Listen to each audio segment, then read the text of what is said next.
இது மகிமை நேரம். கர்த்தரும் இரட்சகருமாயிருக்கிற இயேசு கிறிஸ்துவின் ஈடி நேற்ற என்ப நாமத்தினாலே மகிமை டிவி நேர்களை அன்புடன் வாழ்த்துகிறேன். மகிமை நேர நிகழ்ச்சிக்கு உங்களை அன்புடன் வரவேற்கிறேன். நாம் தொடர்ந்து உன்னை திருத்திக்கொள் என்ற தலைப்பின் கீழே தியானித்து வருகிறோம்.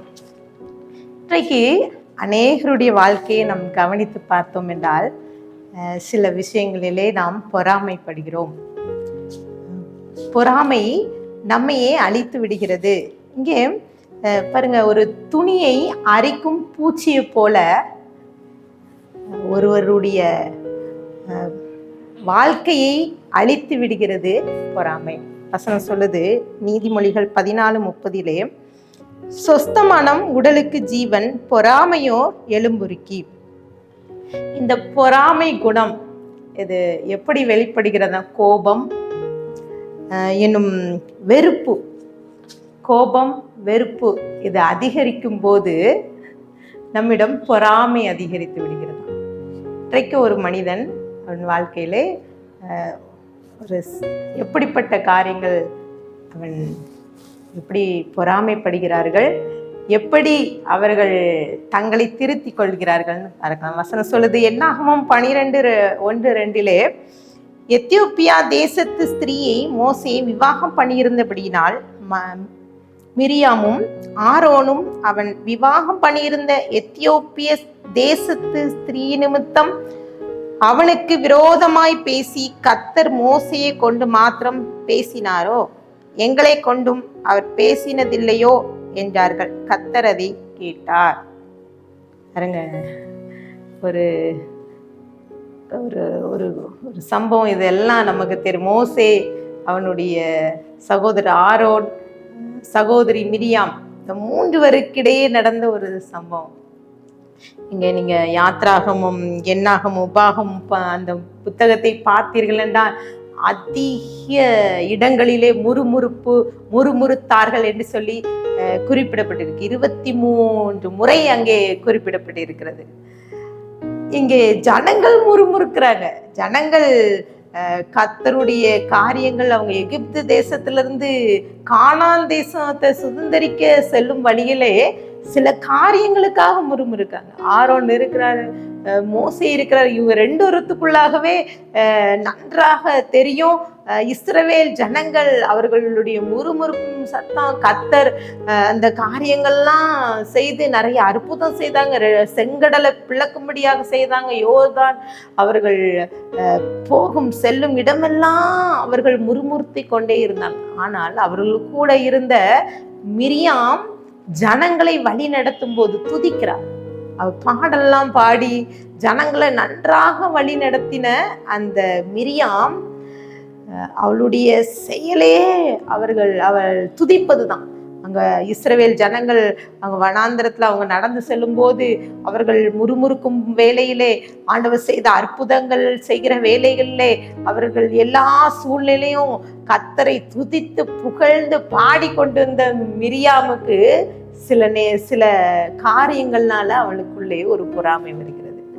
அங்க நீங்க வாசித்து பார்த்தீங்கன்னா, மோசே அவன் திருமணம் முடிக்கிறான். எத்தியோப்பியா தேசத்து ஸ்திரீ. அப்போ அந்த ஸ்திரீயை பார்த்துட்டு அவளுக்குள்ளாக என்ன வருது பார்த்தீங்க. நல்ல வரலாற்று ஆராய்ச்சியாளர்கள் என்ன சொல்றாங்கன்னா, மோசே திருமணம் முடித்த இந்த எத்தியோப்பியா ஸ்திரீ எப்படி இருந்தாலும் அவ கருப்பின பெண் சொல்றாங்க. அந்த கருப்பின பெண் அவளுடைய குணாதிசயங்கள் வித்தியாசமாக இருந்ததுதான். இதை பார்த்து இந்த மிரியாமுக்குள்ளாகவே ஒரு பொறாமை வந்ததாக குறிப்பிடப்பட்டது. அங்க அவள் ஆரோனும் மிரியாமும் இணைந்து பேசுகிறார்கள். அந்த ஸ்திரீயை குறித்து பேசுகிறார்கள். ஒருவேளை அவள் அழகை குறித்து பேசியிருக்கலாம், இல்லைன்னா எத்தியோப்பியா தேசத்து கலாச்சாரத்தை குறித்து பேசியிருக்கலாம். ஏதோ ஒன்று பேசிட்டாங்க. ஆனா கர்த்தருடைய பார்வைக்கு விரோதமாக கர்த்தர் பார்க்கிறாரு. இவர்களை சடுதியாக பேசுகிறார். ஆரோன், மோசே, மிரியா 3 ஆசாரிப்பு கூடாரத்துக்கு வாங்கன்னு சொல்லி அழைத்து கொண்டு போய் அங்கே 3 போய்கிறார். அப்போது ஆரோனையும் மிரியாமையும் தனியே அழைத்து கொண்டு ஆண்டவர் பேசுகிறார். அவர் சொல்றாங்க, மோசே எங்கும் உண்மை உள்ளவனா இருக்கிறான். ஒரு மனிதனுக்கு நான் தன்னை வெளிப்படுத்தணும்னா சொப்பனத்தின் மூலமாக, தீர்க்க தரிசன வார்த்தைகள் மூலமாக நான் வெளிப்படுத்துவேன். ஆனால் மோசைக்கோ நான் முகமுகமாக பேசுவேன், என் சாயலை அறிந்திருக்கிறான் என்று சொல்லி, நீங்க இவ்வளவு தெரிந்திருந்தோம் எப்படி நீங்க துணிகரமாக பேசினீர்கள் என்று சொல்லி அவர் பேசுகிறார். அந்த மிரியாமை குறித்து ஆரோனை குறித்தும் கர்த்தர் பேசிவிட்டு அந்த இடத்தை விட்டு கடந்து செல்லும் போது மிரியாம் அவள் குஷ்டரோகி ஆகிறாள். பாருங்க, அவள் உறைந்த மழையும் போல வெண்மையாயிரா. பாருங்க, அந்த பகுதியில நீங்க வாஸ்து பார்த்தீங்கன்னா இதுக்கு கதறுகிறான். மோசே கதருக்கு என்ன ஆகும்? 12, 11, 12, 13 அப்பொழுது ஆரோன் மோசையை நோக்கி, என் ஆண்டவனே, நாங்கள் புத்தீனமாய் செய்த இந்த பாவத்தை எங்கள் மேல் சுமத்தாதிரும். தன் தாயின் பாதி மாம்சம் அழுகி செத்து விழுந்த பிள்ளையை போல அவள் ஆகாதிருப்பாளாக என்றான். அப்போது மோசே கர்த்தரை நோக்கி, என் தேவனே, அவளை குணமாக்கும் என்று கெஞ்சினான் என்று குறிப்பிடப்பட்டிருக்கு. பாருங்க, அந்த ஸ்திரீயை குறிச்சு, அவன் அழகை குறிச்சு அவ பேசியிருக்கான். அந்த ஒருவேளை கருப்பின பெண், அவ கருப்பா இருக்கிறா. மோசையும் அந்த ஸ்திரீயை குறிச்சு அவள் பேசினது நிமித்தம் அவள் என்ன செய்கிறாள்? அவள் முகம், அவளுடைய அழகை இழந்து இருக்கிறாள். பாருங்க, கர்த்தர் நம்மை தவறை சுற்றி காட்டுகிற தேவன். அவர் அந்த ஸ்திரீயை பார்த்து, அவளுடைய சிப்பெரால், அவள் மோசையினுடைய மனைவி, அவள் எப்படி இருக்கானா மோசை விரும்பத்தக்கவனாய், அவள் மோசையை கவனத்தை ஈர்க்கும் வண்ணமாய் இருக்கிறாளாம், அவ்வளோ அன்பா இருக்கிறாளாம்.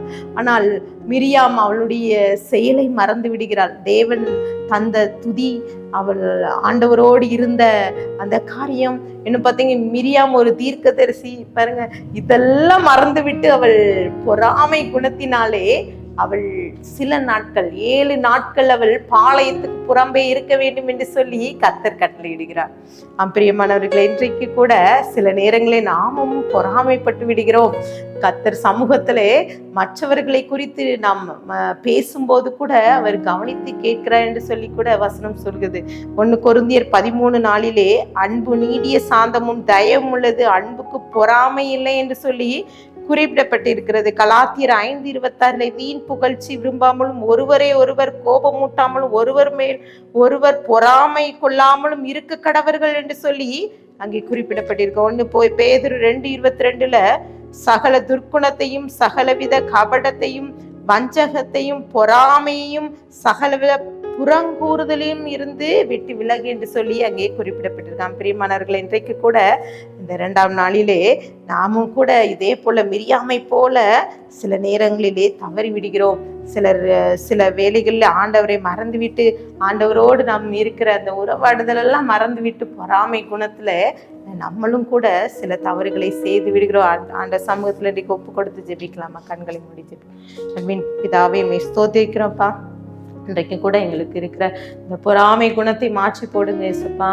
நாங்கள் இன்றைக்கு எங்களை திருத்தி கொள்ள, எங்கள் தவறுகளை ஏசப்பா உணர்ந்து கொள்ள ஏசப்பா, நாங்கள் ஏசப்பா உமக்கு சாட்சியாக வாழ கிருபை தாங்க ஏசப்பா. பொறாமையோ எலும்புரிக்கின்னு சொல்லி வேதம் சொல்லுதப்பா. அப்படிப்பட்ட பொறாமை குணத்திலிருந்து எங்களை ஏசப்பா மாற்றி உமக்கு சாட்சியாக வாழ கிருபை தாங்க. துதிக்கான மகிமை உமக்கு ஏறடிக்கிற மீட்பு மூலம் கேட்கிற பிதாவே, ஆமென்.